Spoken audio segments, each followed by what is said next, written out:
बिस्मिल्लाहिर्रहमानिर्रहीम अस्सलाम वालेकुम नाज़रीन। अगर आप एक बड़े मुल्क हैं और आपका डिफेंस बजट बहुत ज़्यादा है और आप किसी ऐसी जगह पर मौजूद हैं जो कि बहुत ज़्यादा अहम है, तो आप दुनिया से अपनी किसी भी बात को मनवा भी सकते हैं और आप दुनिया का किसी भी किस्म का हथियार खरीद भी सकते हैं। आपके ऊपर किसी भी किस्म की पाबंदी नहीं होगी। इंडिया भी आपको पता है एक अच्छा खासा बड़ा मुल्क है और इनका डिफेंस बजट भी बहुत ज़्यादा है और ये ऐसी जगह के ऊपर मौजूद है जहाँ से अमेरिका को बहुत ज़्यादा मतलब है। इंडिया वालों ने एक मौका ज़ाया कर दिया दुनिया का बेहतरीन हथियार हासिल करने का, लेकिन वो मौका उनको दोबारा भी मिल सकता है। लेकिन ठहरिए, थंबनेल के ऊपर भी आपने देखा होगा कि मैं आपको इंडिया के खुफिया हथियार के बारे में बताऊंगा और वो हथियार दुनिया का सबसे खतरनाक हथियार है। वो ऐसा हथियार है जो कि दुनिया का सबसे बेस्ट फाइटर जेट भी आ जाए, यहाँ तक के 6th जनरेशन फाइटर जेट भी आ जाए, उसको भी गिरा देगा। और वो ऐसा हथियार है जिसको अभी तक कोई भी रडार डिटेक्ट नहीं कर सकता और अगर उसको डिटेक्ट करना है आपने तो आपको दुनिया का बहुत ही ज्यादा पावरफुल बेहतरीन रडार बनाना पड़ेगा। और ये मैं उस हथियार की बात कर रहा हूँ जिसका कि खुद इंडिया वालों को नहीं पता है। अब ये वीडियो होगी 2 हिस्सों के ऊपर मुश्तमिल। पहले हम F-35 को डिस्कस कर लेते हैं और उसके बाद इंडिया के उस हथियार को डिस्कस कर लेते हैं जो कि दुनिया का सबसे खतरनाक हथियार है अब तक का, और शायद ये आने वाले वक्त के अंदर भी बहुत ही ज्यादा खतरनाक रहेगा। लेकिन अगर इंडिया वाले इसको यूटिलाइज कर लें तो फिर खैर, पहले F-35 को देख लेते हैं। आपको पता है इस वक्त चाइना और अमेरिका के दरमियान में कोल्ड वार छिड़ चुकी है। अमेरिका किसी न किसी तरह ये चाहता है कि चाइना जो आगे निकल रहा है उसको रोका जाए। अमेरिका ये बिल्कुल भी बर्दाश्त नहीं कर पा रहा कि चाइना किस तरह हमारे मद्दे मुकाबिल आकर खड़ा हो गया है। अमेरिका को अपनी सुपर पावर की कुर्सी की फिक्र पड़ चुकी है इस वक्त। इंडिया वो वाहिद मुल्क ऐसा है जिसके ऊपर अमेरिका को ट्रस्ट है कि ये चाइना को टक्कर दे सकता है, क्योंकि उसके अलावा कोई भी ऐसा मुल्क मौजूद नहीं है जो कि चीन के आसपास हो या उसके साथ उसकी सरहद मिलती हो और वो चीन से पंगा लेना चाहता हो। मिसाल के तौर पर आप पाकिस्तान को देख लें, चाइना और पाकिस्तान की सरहद आपस में मिलती है, लेकिन ये दोनों कंट्रीज बहुत ही ज्यादा अच्छे दोस्त हैं, बिल्कुल उसी तरह जिस तरह इसराइल और अमेरिका। उसके बाद अगर दूसरी कंट्रीज को देखें तो वो छोटी छोटी सी कंट्रीज हैं, इसके अंदर भूटान शामिल है और नेपाल शामिल है। खैर, नेपाल को तो इस वक्त चाइना ने इंडिया के खिलाफ खड़ा कर दिया है। उसके बाद जो ममालिक आते हैं, थाईलैंड हो गया और म्यांमार हो गया, ये चाइना के साथ मिले हुए हैं। अगर अपर साइड के ऊपर जाओ तो वहाँ पर मंगोलिया आ जाता है और रशिया आता है। ये दोनों मुल्क भी चाइना के दोस्त हैं, ये भी कभी भी उसके खिलाफ नहीं जाएंगे। तो वाहिद अगर कोई बचता है तो वो बचता है इंडिया, और अमेरिका को इस वक्त इंडिया की बहुत ज्यादा जरूरत है, इसलिए वो कभी क्वाड बना रहा है और कभी कोई और अलायंस बना रहा है। आपको पता है पाकिस्तान की भी जरूरत पड़ी थी अमेरिका को, पाकिस्तान ने उस वक्त अमेरिका का फायदा उठाया। वैसे तो अमेरिका अपने फाइटर जेट्स किसी को जल्दी नहीं देता, ये आपको अच्छी तरह पता है। तभी अमेरिका अपने फाइटर जेट्स किसी मुल्क को देता है जब उसको उससे मतलब होता है, और वो भी बहुत नखरे करके और बहुत डिले करके देता है। लेकिन जब अमेरिका को मतलब हो तो अमेरिका अपनी चीज भी उठाकर दे देता है दूसरे मुल्क को। आपको पता है कि जब पाकिस्तान को F-16 मिले थे उस वक्त रूस की और अफगानिस्तान की आपस में जंग चल रही थी। पाकिस्तान ने उसका फायदा उठाया और अमेरिका से F-16 को हासिल कर लिया। ये मैं मिसाल इसलिए दे रहा हूँ ताकि आपको मेरी बात अच्छे से समझ में आए। अब आपको पता है कि इस वक्त इंडियन एयरफोर्स का क्या हाल है। वैसे तो इंडिया का डिफेंस बजट बहुत ज्यादा है, लेकिन उनके पास जो फाइटर जेट्स इस वक्त मौजूद हैं उनकी क्या हालत है। अगर उनके फाइटर जेट्स को एक दफा देखें तो आपको पता है कि MiG-21 बहुत बड़ी तादाद के अंदर इनकी एयरफोर्स के अंदर मौजूद है, लेकिन इंडियन एयरफोर्स अब उनको बहुत मुश्किल से उड़ने के काबिल बना के रखी हुई है और उनके आए दिन हादसात पेश आते हैं। उसके बाद हो गया Su-30 MKI। Su-30 MKI वैसे तो एक बहुत अच्छा फाइटर जेट है, लेकिन उसके अंदर भी काफी सारी ऐसी खामियां जो कि इंडियन एयरफोर्स को बहुत ज्यादा तंग करती हैं, जिसमें सबसे बड़ी खामी उसके अंदर ये है कि उसका रडार और उसके वेपन्स एक दूसरे के साथ मैच नहीं करते। उसके रडार की रेंज बहुत ज्यादा है, लेकिन उसके साथ जो एयर टू एयर मिसाइल्स लगाए जाते हैं उनकी रेंज कम है। उसके बाद आया था मिराज 2000। मिराज 2000 में एक पुराना फाइटर जेट हो चुका है। अगर इनके पास कोई ले दे के बचता है नया फाइटर जेट तो वो रफाल है, और वो भी सिर्फ और सिर्फ 36 की तादाद के अंदर इनके पास मौजूद है। अब अगर तेजस के ऊपर आ जाएं, चले मैं आज तेजस की बुराई नहीं करता, तेजस का आपको पता ही कि उस प्रोजेक्ट के साथ क्या हो रहा है। तो अगर इस वक्त इंडिया वाले चाहें, उनका बजट इतना ज्यादा है तो वो अमेरिका से बासानी F-35 हासिल कर सकते हैं। अगर उसके अंदर हम देखें कि इंडिया के पास तो S-400 भी मौजूद है, अमेरिका ये बहाना करेगा कि हमारा सारा का सारा डाटा S-400 के जरिए रशिया के पास चला जाएगा, तो शायद अमेरिका ये भी बहाना ना करे, क्योंकि अगर अमेरिका ने ये बहाना करना होता तो कभी भी अमेरिका इंडिया के अंदर अपने फाइटर जेट्स को नहीं भेजता। अगर अमेरिका ये बहाना करता है तो उस वक्त यही जवाब होगा कि आप हमें ये बताएं कि जब आपके फाइटर जेट्स ने इंडिया के अंदर लैंड किया था उस वक्त क्या S-400 वापस रशिया चले गए थे? क्योंकि अगर अमेरिका की बात मानी जाए तो अगर S-400 बंद भी हुआ है, वो सिस्टम नहीं चल रहा है, फिर भी अंदर उसके कुछ ऐसे सिस्टम मौजूद हैं जो कि डाटा हासिल करते रहते हैं और आगे रशिया को ट्रांसफर करते रहते हैं। वीडियो शायद बहुत ज्यादा लंबी हो रही है, लेकिन बात ही ही कुछ इस किस्म की है जो कि वीडियो लॉन्ग बन रही है। खैर इंडिया का आपको पता है कि ये बार बार यही बात कहते हैं कि हमारे लिए इस वक्त 2 फ्रंट वार वाला हिसाब लगा हुआ है, हमें हर हाल में 2 फ्रंट वार लड़नी पड़ेगी, क्योंकि अगर हम पाकिस्तान से पंगा लेते हैं तो चाइना उसकी हेल्प के लिए आगे आ जाता है, और अगर हम चाइना से पंगा लेते हैं तो पाकिस्तान उसकी हेल्प के लिए आगे आ जाता है। तो हमें हर हाल में 2 फ्रंट वार को लड़ना पड़ेगा। तो अगर इस वक्त देखें दुनिया के अंदर जो जंगें हो रही हैं उसके अंदर जो मेन किरदार है वो एयर फोर्सेस का है, और इंडिया की एयर फोर्स के बारे में आपको सब कुछ मैं बता चुका हूँ। तो इंडिया अगर चाहता है कि वो पाकिस्तान से बहुत ज्यादा आगे निकल जाए और चाइना को वो टक्कर दे सके, तो उसका वाहिद हल सिर्फ और सिर्फ यही मौजूद है कि वो अमेरिका से F-35 हासिल कर ले, क्योंकि दुनिया का अब तक का सबसे बेस्ट जो फाइटर जेट माना जाता है जो कि ऑपरेशनल है वो F-35 है, और जिस कीमत के अंदर रफाल ले रहा है इंडिया उससे थोड़ी ही ज्यादा कीमत के अंदर उनको F-35 मिल जाएगा। खैर ये तो इंडिया वालों की अपनी मर्जी है कि ये लोग क्या करेंगे, लेकिन अगर पाकिस्तान होता इस वक्त इंडिया की जगह पर तो मैं आपको ये 100% कह सकता हूँ कि पाकिस्तान ने F-35 किसी न किसी तरह अमेरिका से हासिल कर लेना था। अब हमारे पास पैसे हैं या नहीं है,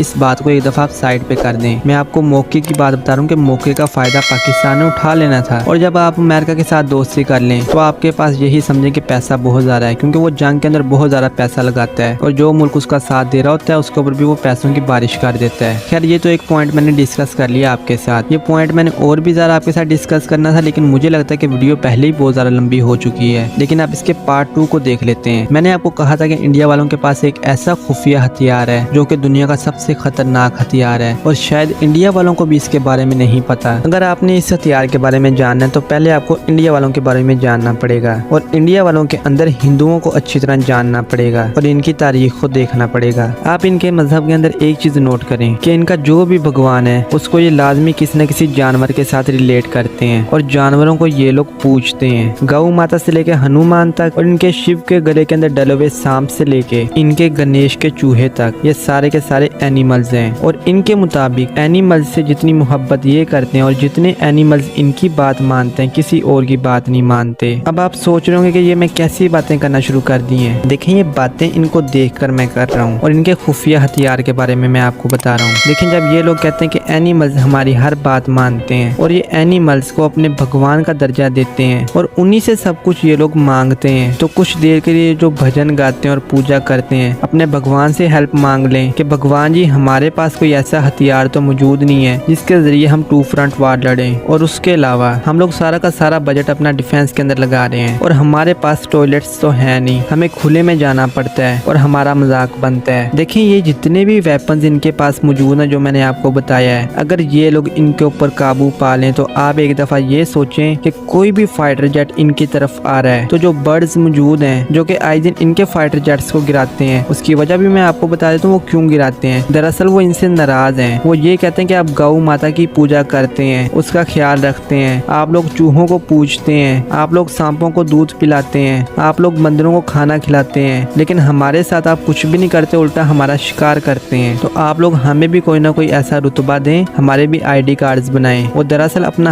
हक मांगने के लिए प्रोटेस्ट करते हैं और इनके जहाजों के अंदर आकर लगते हैं, इनके जहाज नीचे गिर जाते हैं। अगर ये उनकी मांगे मान लें तो देखिएगा कि कोई भी दुनिया का फाइटर जेट वहां पर जाए। जरा एक दफा आप इमेजिन करें इस वक्त दुनिया का सबसे बेस्ट फाइटर जेट कौन सा है? F-22 है। कोई भी बर्ड जाके F-35 के अंदर या F-22 के अंदर लगता है तो मुझे बताएं कहाँ का उसका स्टेल्थ बचा और कहाँ पर उसके मिसाइल्स गए। वो अपने पायलट के साथ ही नीचे आके गिर जाएगा। इससे अच्छा हथियार आपके पास कोई हो सकता है? अब आप ये भी देखें कि ये उन्हीं बर्ड्स को कहें कि जाएं और जाकर दूसरे मुल्क के अंदर स्ट्राइक करें। तो मुझे बताएं कि बर्ड्स को ट्रेस करने के लिए कोई ऐसा रडार मौजूद है जो कि इनको ट्रेस करेगा? चले एक दफा मान लें कि ऐसा रडार मौजूद है कि इनको ट्रेस कर लिया है। अब मुझे आप ये बताएं कि उन बर्ड्स को मारकर कैसे गिराया जाएगा, क्योंकि वो कोई 1-2 बर्ड्स तो आ नहीं रहे हैं। जाहिर सी बात है जब उन्होंने स्ट्राइक करनी है वो इतना ज्यादा वजन नहीं उठा सकते, उनके ऊपर थोड़ा थोड़ा सा बारूद लगाया जाएगा, एक किस्म के वो कामिकाजी ड्रोन्स बन जाएंगे। तो आप मुझे ये बताएं कि आप इतने कामिकाजी ड्रोन्स को एक साथ रोक सकते हैं? कभी भी नहीं रोक सकते। और अगर आपने रोकने की कोशिश की उनको तो आपके इतने मिसाइल्स या आपकी इतनी गोलियां खर्च हो जाएंगी